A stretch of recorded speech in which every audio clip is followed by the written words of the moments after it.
کہ اگلے 10 سال کی کیا ہیومن ریسورس ریکوائرمنٹ ہے، کس طرح کی ہے.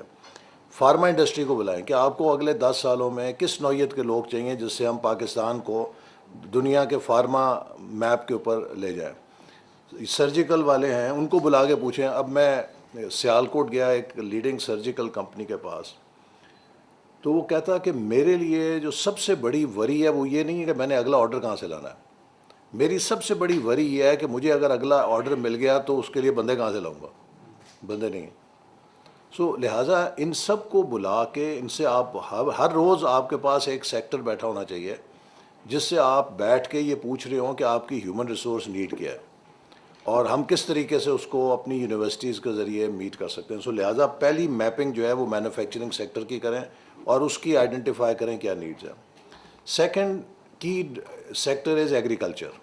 اگین پاکستان کا ایک بہت بڑی نیڈ ہے ایگریکلچر میں. اچھا، اب ایگریکلچر میں ان کے ساتھ بیٹھ کے آئیڈینٹیفائی کریں کہ کون سے ایریا. مثال کے طور پہ پہلے تو کراپ وائز ہوگا نا کہ کراپس کے لحاظ سے ہمارے پاس کتنے کاٹن کے کیسے ایکسپرٹس ہیں، ویٹ کے، شوگر کے، ہارٹی کلچر کے، ویجیٹیبلز کے، فروٹس کے، جو کہ ہمارے وہ کراپس ہیں. اس میں لائف سٹاک بھی آ جائے گا. ڈیری سیکٹر کے کیا ہے، پولٹری کے کتنے چاہیے، میٹ کے کتنے چاہیے.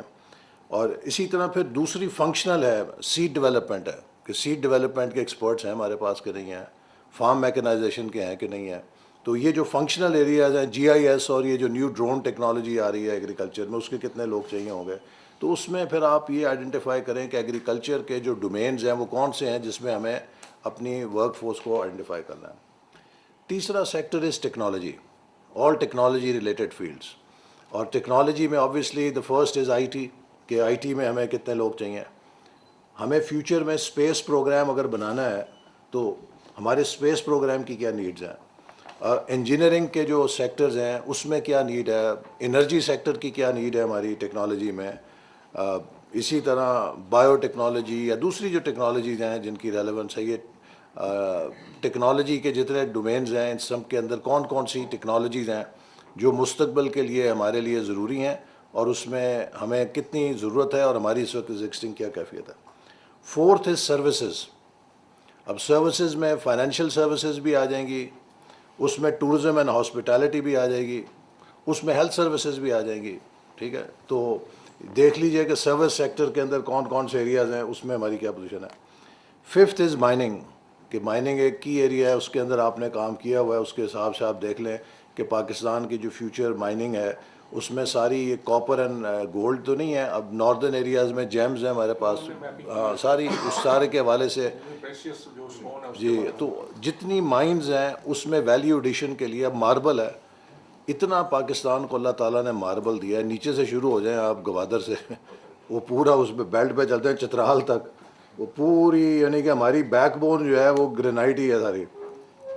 لیکن ہم دنیا میں تو ورلڈ لیڈر نہیں ہیں. ہم آج بھی وہ بارود ہیں جی، ہم آج بھی وہ بارود کے ذریعے اپنا ماربل تباہ کر رہے ہیں. We are not the leaders in marble technology, we should have been the leaders. تو اس کے اوپر آپ ورک آؤٹ کریں کہ ہمیں کتنے مائننگ کے اندر چاہیے. پھر سکستھ از مین پاور ایکسپورٹ، کہ جو ہماری ایک اسٹرینتھ ہے کہ ہمارے پاس بہت اضافی آبادی ہے. اس میں کنسٹرکشن کے اندر کیا ریکوائرمنٹس ہیں. وہ پرانے جو قسم کے بیلدار چاہیے تھے ٹائپ بندے، وہ تو ختم ہو گئے نا. اب دنیا میں آٹومیشن آ گئی ساری کنسٹرکشن انڈسٹری میں. اچھا، ایک بہت بڑا چیلنج ہمارے سامنے یہ ہے کہ ہماری جو مین پاور گلف میں گئی ہوئی ہے اگلے 2-3 سالوں میں وہی ریلیونٹ ہو جائے گی. ان کی کنسٹرکشن کی جو ٹیکنیکس ہیں یا جو کنسٹرکشن انڈسٹری کی جو پیرامیٹرز ہیں وہ سارے نئی مشینری پہ چلے گئے ہیں. تو یہ ٹھیک ہے نا. تو اب ہمیں ایک بہت بڑا چیلنج ہے کہ جو ہماری اسکلڈ فورس وہاں پر ہے، ہم ان حکومتوں کے ساتھ مل کے ان کی ری ٹریننگ کا کوئی بندوبست کریں کہ ان کے سکلز کو ہم ان کی نئی ضرورت کے مطابق کریں. یہ وہاں پر ہی موجود ہیں، بجائے یہ کہ یہ واپس آ جائیں. ان کو وہاں پہ ہم کس طریقے سے کوئی ایسے پروگرامز آفر کر سکتے ہیں کہ یہ وہاں پر اپنی صلاحیت کو بہتر کر لیں. کیا کوئی آن لائن ٹریننگ پروگرامز دے سکتے ہیں؟ کیا وہاں پر کوئی ان حکومتوں کے ساتھ مل کے ہم ٹریننگ کیمپس بنا سکتے ہیں کہ جس میں ان کو ہم بہتر کر لیں. اسی طرح ڈرائیورز ہیں، یہ موٹر وے پولیس نے بنایا ہے. میں نے آپ کو بلایا بھی اس لیے ہے کہ جو انٹرنیشنل ٹرکنگ ہے اس کے لیے ہم کس طریقے سے اپنے افرادی قوت کو تیار کریں, نرسنگ ہے, فزیو ہے, اور دیگر جو مین پاور کی سیکٹرز ہیں آئی ٹی کے اندر سارے میں دیکھیں. 7th از کریٹیو انڈسٹریز. دنیا میں اب اس وقت کریٹیو انڈسٹریز کا ایک بہت بڑا سیکٹر ہے جس میں فیشن اینڈ ڈیزائن ہے, اس میں فلم ہے, اس میں آرٹ ہے, اس میں ہمارے نوجوانوں میں بے حد ٹیلنٹ ہے. تو ہم اس کو کریٹیو انڈسٹریز جو ہیں ان کے کون کون سے شعبہ جات ہیں جس کے اندر اپنی صلاحیت کو ڈیولپ کریں, اور اس میں ہمارے جو ٹریننگ پروگرامز ہیں وہ کیا دنیا کے ساتھ الائنڈ ہیں یا نہیں ہیں. And finally blue economy. Pakistan کو اللہ تعالیٰ نے سمندر کی صورت میں ایک 5واں صوبہ دیا جو بلوچستان جتنا ہی ہے تقریباً. تو اس میں جو فشنگ کا ہمارا بہت بڑا پوٹینشیل ہے وہ ہم کس طریقے سے ہارنس کر سکتے ہیں. ہمارے زیر زمین معدنیات ہیں, آف شور مائننگ جو ہم یا ایکسپلوریشن کیسے کر سکتے ہیں. ابھی سری لنکا کے امبیسڈر کہہ رہے تھے کہ اگر پاکستان ہمیں آف شور مائننگ میں مدد کرے تو ہم اس سے مدد لینے کے لیے تیار ہیں. تو پہلے ہم اپنی صلاحیت تو بنا لیں, پھر ہم دوسروں کو بھی دے سکتے ہیں. تو بلو اکانومی بھی ایک بہت شعبہ ہے, اس میں میری ٹائم ٹریڈ ہے, اس میں شپنگ ہے, اس میں پورٹ مینجمنٹ ہے. تو اس کے جتنے جز ہیں ان کو آئیڈینٹیفائی کریں. تو یہ 8 سیکٹرز ہیں جو ہمارے لیے مستقبل کے لیے ضروری ہیں, ہمارے جو ڈیولپمنٹ پلاننگ ہے. اور اس سب کے اندر آپ ان کے شعبے کے نمائندوں سے بیٹھ کے ورک آؤٹ کریں کہ کیا آپ کی ریکوائرمنٹ ہے, اور پھر اس کے مطابق ہم اپنی جو یونیورسٹیز کے پروگرامز ہیں ان کو اس سے الائن کریں.